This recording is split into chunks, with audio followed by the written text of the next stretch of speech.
Imagine a rainstorm that ruins your weekend plans. Now imagine a rainstorm that lasts for a week, a month, a year. Now imagine a storm that does not stop for 2 million years. Roughly 232 million years ago, the Earth's climate completely broke. The sky opened up, and it rained for so long that it permanently altered the biological blueprint of our planet. Geologists call it the Carnian Pluvial episode. It was a global apocalypse of water, mud, and suffocating humidity. But for one specific group of animals, this endless megastorm wasn't a tragedy. It was the ultimate lottery ticket. Because before the rain started, dinosaurs were the absolute losers of the prehistoric world. They were small, pathetic, and spent every waking moment hiding from the real monsters. But when the clouds finally cleared 2 million years later, the dinosaurs had conquered the globe, kicking off a reign of terror that would last until an asteroid hit 66 million years ago. How did the worst weather event in Earth's history save the dinosaurs? Let's look at the forensic evidence of the prehistoric world. To understand the miracle of the 2 million year reign, we first have to look at the world right before it started. Welcome to the late Triassic period. Welcome to the supercontinent of Pangaea. Because all of the Earth's landmass was crammed together into one single block, the vast interior of Pangaea was completely cut off from the ocean's moisture. It was a scorching, hyper-arid desert.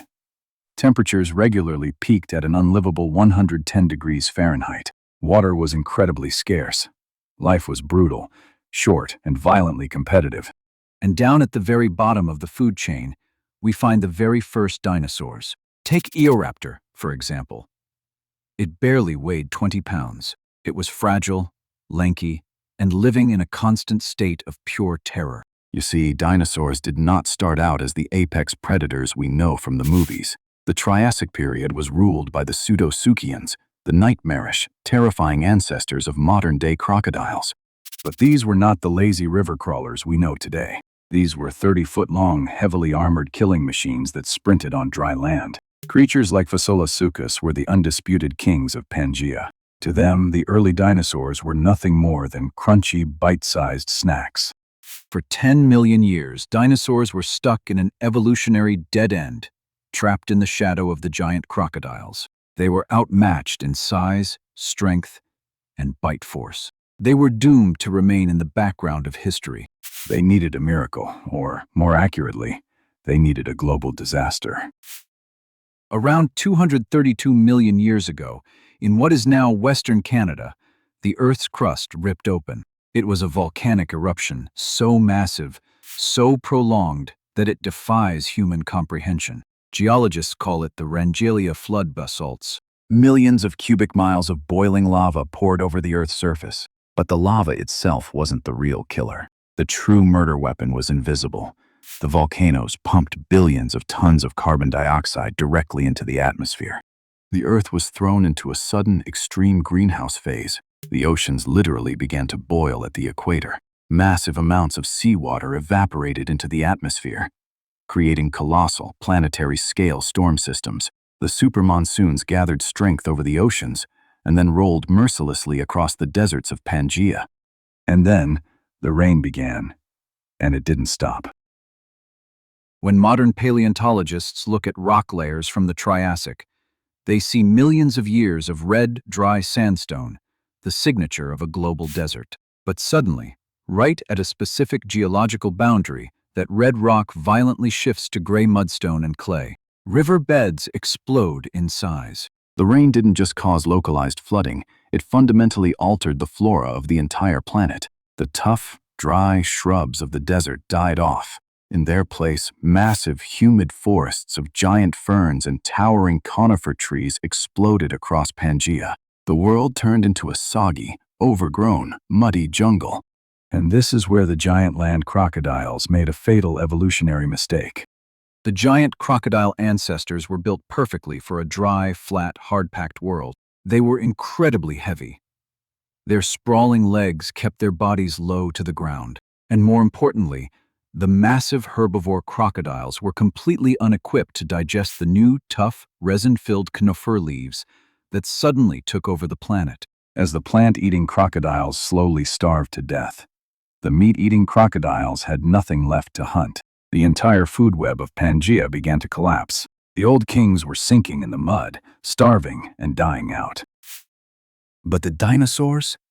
The unending rain was the greatest thing that ever happened to them. Dinosaurs possessed a massive biological hack, an upright posture. Their legs were tucked directly beneath their bodies, acting like pillars rather than sprawled out to the sides.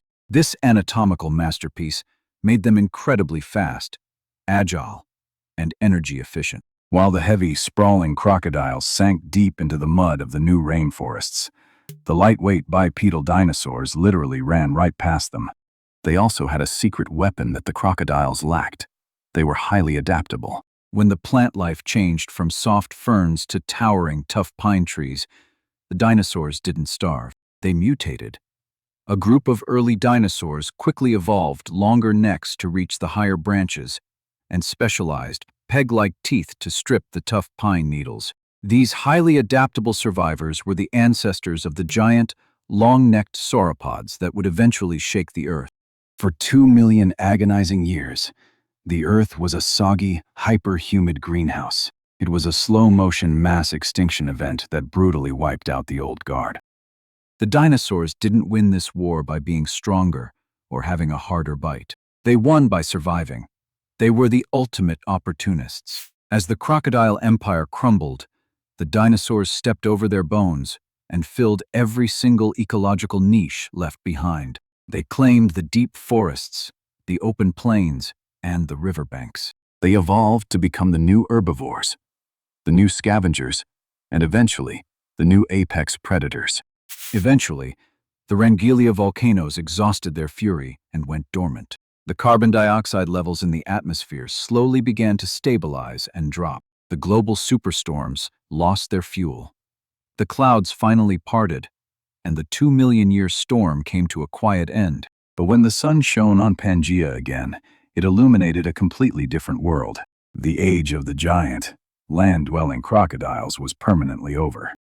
The survivors that walked out of the mud were no longer rat-sized prey living in fear. Over the course of the Carnian Pluvial episode, they had grown bigger, faster, and smarter. They had survived the ultimate test of endurance, and they were about to take over the planet. The rain didn't just save the dinosaurs, it forged them. It forced them to evolve the traits that would make them unstoppable. The end of the 2-million-year storm marked the true beginning of the dinosaur empire, a dynasty of titans that would rule every continent on Earth with absolute authority for the next 165 million years. But as history constantly reminds us, nature is incredibly cruel, and no empire lasts forever, because exactly 165 million years after the rain stopped, a rock from the depths of space would come crashing down to take it all away, burying them in a nightmare of fire and glass. If you want to see exactly how these tiny, muddy survivors evolved into the biggest, most terrifying land animals to ever break the laws of physics, make sure to hit that subscribe button. We are investigating the entire cold case history of the dinosaur empire, step by step, fossil by fossil. Drop a like if you survived the storm. Let me know in the comments which prehistoric mystery we should uncover next, and I'll see you in the Jurassic. Keep your facts straight with Stick and Bones.